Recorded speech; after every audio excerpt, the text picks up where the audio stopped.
All right, folks, the next thing that I wanted to review with you that I felt is a small part of the packet, but it's kind of important because everything kind of builds. So there's a few things.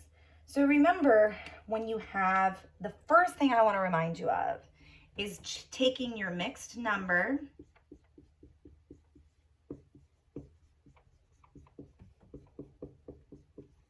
and turning it into your fraction greater than 1. Okay? This is very important because when you have subtraction problems with fractions, even if you already have a common denominator, which we also need to go over that and review getting our common denominators. But what's important here is that we need to do this in order to subtract. So one of your problems that you have in your packet, I think, was something like this. It was something like 2, and hopefully you can see okay right there. I don't know if that's any better. It's kind of flat. Sorry. Nothing is easy. I feel like this is very crooked. Okay. Oh, and it breaks again. That's what happens when you buy things on Amazon. Okay. So we had 2, and I think it was 2 and like 1/6 minus 4/6. Okay. Now, can you take away 4 from 1? No, you can't. So it's just like when we do our long subtraction, you have to borrow from your whole, okay? So the concept here, what we're doing is we're gonna change our mixed number into a fraction greater than 1 in order to borrow from your whole. And there's 2 different ways that you can do this successfully. But there's the trick way, which I taught you. So before I do the trick way, let's review what's inside your whole. So remember, what I want you to practice doing is being able to decompose or break down your whole number into fractions. We practiced this before we left, guys. So it should be 2 and 1/6. So if I take this 2 and I do my number bond with the 2 and the 1/6, right? What is my 1 whole gonna be? Well, your whole as a fraction is always the same numerator and same denominator. Same on the top and the bottom is 1 whole always. That's why when we create equivalent fractions, we multiply same on top, same on bottom, or divide same on top, same on bottom, because we're multiplying or dividing by 1, and anything multiplied or divided by 1 is itself, right? So we're going to make this into, we've got 1 whole and another whole, right? Because 2 is 1 whole plus 1 whole. But the thing is, I don't want this to be a whole. I want to make my whole a fraction. So what is my whole? Well, what's my denominator? I have a total of 6 pieces, which means if I had 1 whole, it would be 6 pieces out of 6 pieces. That would be my whole. Then here, same thing. If I had a whole, it would be 6 pieces out of 6 pieces, right? And then you have your piece, this leftover piece, fraction, 1/6. Now, we could add these all together to get our fraction greater than 1, which we're going to do right now so that I can then show you the trick way. But I wouldn't necessarily need to borrow from both my 1s here, because if I look up here, I'm only subtracting 4. So I don't really need to add the 6 and the 6 and the 1.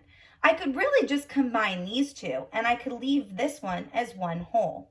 So now I could rewrite the problem as 1 whole, and 6 plus 1 is 7.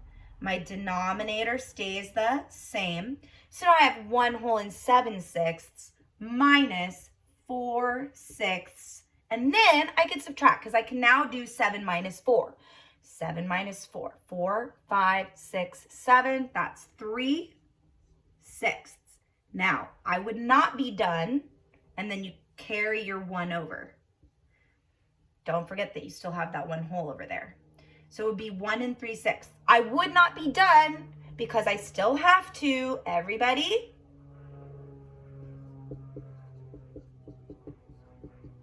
simplify. I still have to simplify, but we're not going to do that part yet. What I want you to see is how you're separating your wholes into fractions and borrowing from that fraction so you can subtract. You could do it completely where you do 6 plus 6 plus 1. So that would give me what? 13 sixths. 13 sixths minus 4 sixths gives me 9 sixths. And then I would have to simplify and find my whole. What's one whole?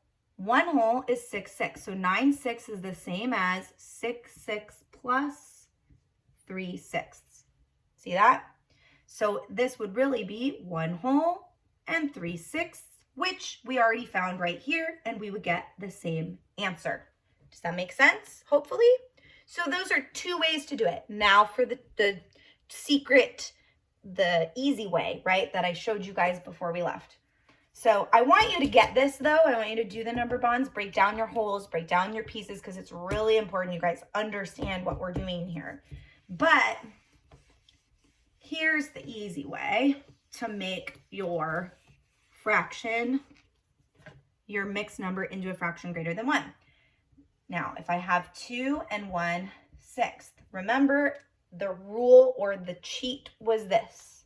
You take your whole and you multiply by the bottom. So 2 times 6 is what, everybody? 12.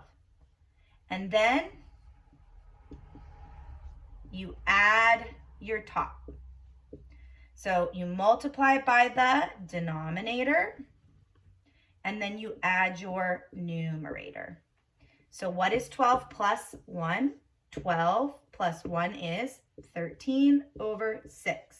See how we do that? Did we get the same thing? Sure did. You can do it either way. This is just a quick and easy way to do it. Multiply by the bottom, add the top. Now I have a fraction greater than 1. Now I can subtract my 4 sixths. Now I can get 9 sixths. Now I need to get to the part where I simplify. So now that I've gotten the 9 sixths, I'm still not done because I have to simplify my answer into the biggest possible pieces, meaning I know that that's a fraction greater than 1. There is a whole hiding in there. I have to turn it back into a new mixed number. So we just went from mixed number to fraction greater than 1 so we could subtract. Now we have to go from a new fraction greater than 1 back to my mixed number. So we're going to take my 9/16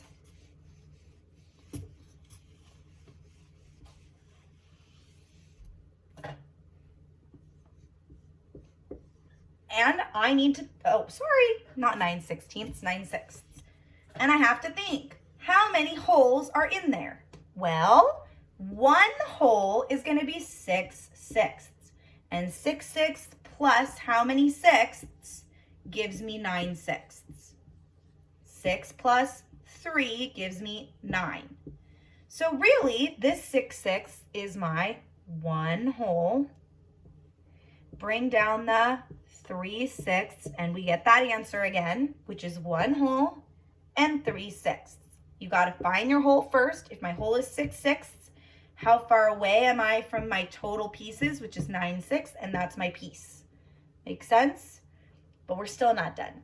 Now we have a mixed number, but I can still simplify that piece, that fraction. So let's do that again. I'm going to remind you what it means to simplify. Remember, when we simplify, I have 1 3/6, guys. When you simplify, you're going to divide by 1 whole, meaning you're dividing by the same on the top, the same on the bottom, the same digit at the numerator, the same digit at the denominator. Okay? So now I have to ask myself, what can I divide on the top and the bottom? What goes into 3 and 6? Does 2 go into 3 and 6? No, it does not. Does 3 go into 3 and 6? Yes, it does. 3 divided by 3, and 6 divided by 3. Now I have 1 whole. 3 divided by 3 is what? 1. 6 divided by 3 is what? 2. My final answer would be 1 whole and 1 half. Okay? I would suggest, if that's still a bit confusing to you, go ahead and watch the video again, and I will hopefully get to review it with you when I meet with you in our small group in our class online. Okay.